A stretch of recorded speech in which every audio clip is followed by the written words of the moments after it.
Alright guys, good morning. Time check tayo. 5:54. Papalutang pa lang ang araw. Right. Si Master Maki ay masarap pa at mahimbing pa ang tulog. Sasalisihan na natin siya, mamimiwas na tayo at makarami bago siya bumangon. Makapaglad na tayo. Ganda ng dagat. Lantap. Ang araw, papalutang pa lang. Ayun. Malapit ng sumika. Let's go!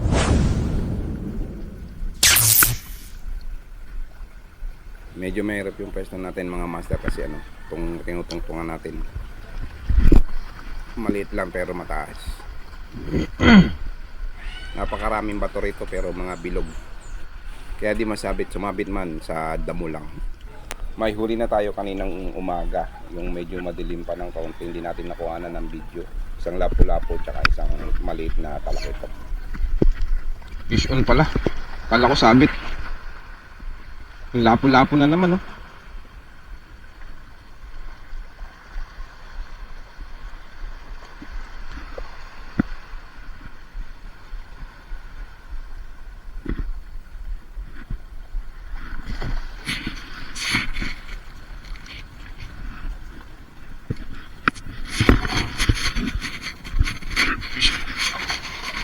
Fish on na pala. Kala ko sabit lang. Lagi kasi sumakasabit eh. Ayun. Ayan nga mga master, nakadali tayo ng pangalawang lapu-lapu o peacock grouper. Ayan. Good size na rin kaya keep na natin ito. Nadali ng floating minnow na galing sa Good Catch Fishing Body Manila. Sa pagkakataong ito wala tayong dalang tuhugan ng oras na ito, kaya itong mga huli natin na ilaland natin ibinubulsa ko lang. Oo, doon si Maki ng talakitok. Double hook up.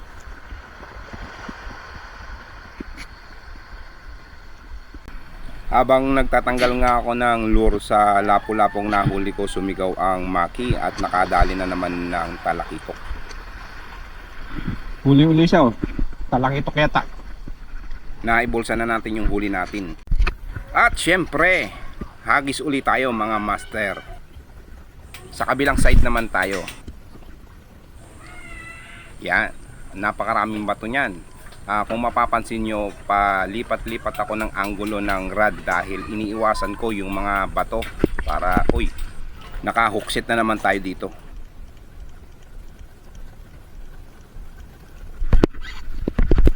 Fish on. Lapu-lapu ulit. Ito nga at pangatlong lapu-lapu na to mga master. Dahil mabato, yan ang tirahan ng mga lapu-lapu. Nahihirapan tayong kumilos dito sa pwesto natin, pero ito kasi ang pinakamagandang pwesto dito sa lugar na to.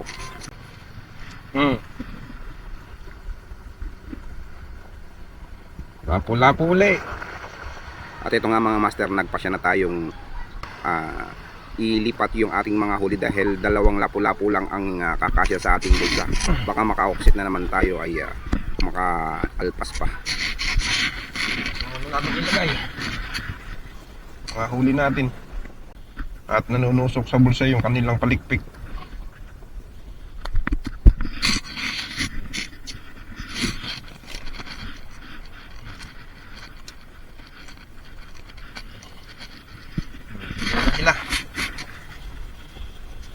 Dahil palang lapu-lapu sa lugar na to. At dito nyo nga makikita yung tinutungtungan kong bato. Ayan, no.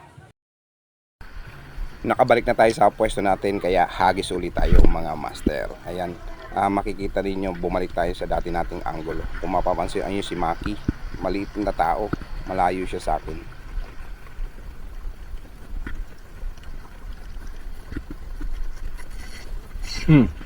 Huli lapu-lapu. Ano kaya to? Laking lapu-lapu mga master. At dito nga natin na hookset yung isa sa pinakamalaking lapu-lapu dito sa pwesto natin. Medyo nahirapan ako rito dahil masyado siyang active, galaw ng galaw, pasag ng pasag. sinabayan pa ng pagkabuhol ng line natin dito sa ating reel. Mga master, oh. Laking lapo-lapo, oh. Jumbo. Oh. Laki, no? Mas malaki ito. May gitsan dangkal ko ito, eh. Oh. Oh. Ang laki, oh. Binubulsa ko lang yung huli ko, eh. Paano to? Ay, nahulog pa. Ay!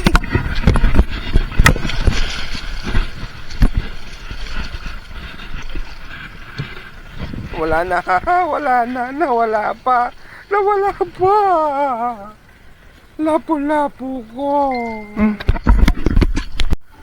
Dahil nga sa pangyayaring iyon na napakasakit sa aking damdamin, ako'y lumipat na ng pwesto at tatarget naman tayo sana ng mga talakitok dahil nakatatlo na si Maki rito sa pwesto niyang ito. Kaya sasamahan natin siya ngayon. Dahil nakapwesto na tayo mga master, let's G! Medyo nag-alanganin pa tayo rito mga master maghagis dahil may bangkang dumaraan. Ayan o, tingnan nyo. Op. Oh. Paglagpas ng bangka, tsaka natin ihagis. Ayan.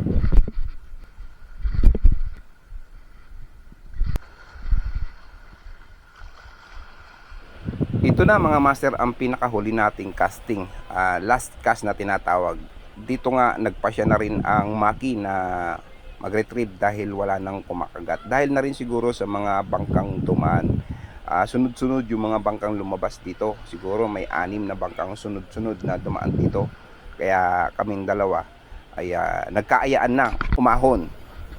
At lumipat kami rito sa pwesto na to. Sa pagkakataong ito mga master, tanghali na. Meron alas 10 na yata ng tanghali ito. Kaya medyo mainit na.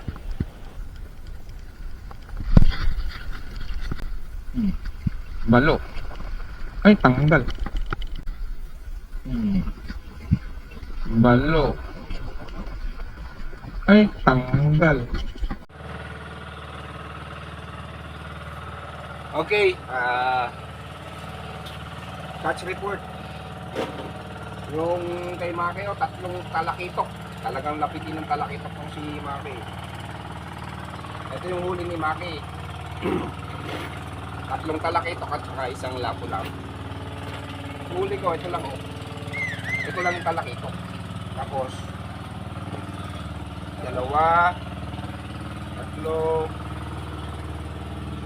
4, 4 na lapu-lapu. Ay, 3 lapu-lapu. Tsaka 1 talakitok. Actually, yung pinakamalaking lapu-lapu nakawala. Kita nyo naman sa video, habulin ko sa tubig eh. Sayang. So yun, hanggang dito na lang ating fishing adventure. Next episode uli, magkita-kita tayo uli sa susunod nating fishing adventure sa ganito rin oras at himpilan. Huwag makalimutan mag-follow at saka mag-subscribe dun sa YouTube ko. Ilan-ilan pa lang yung aking subscriber sa YouTube. So dun ako nag-a-upload ng mga long form video. Bye-bye! Maawa na kayo. Subscribe nyo na po siya sa YouTube niya. Bye-bye! Parang awa nyo na po. Bye-bye! Baka po makikilambing lang po sa inyo. Paki-follow nyo na rin po siya sa Facebook page niya. Layo-layo ang hagis nito. Sige. Bye-bye!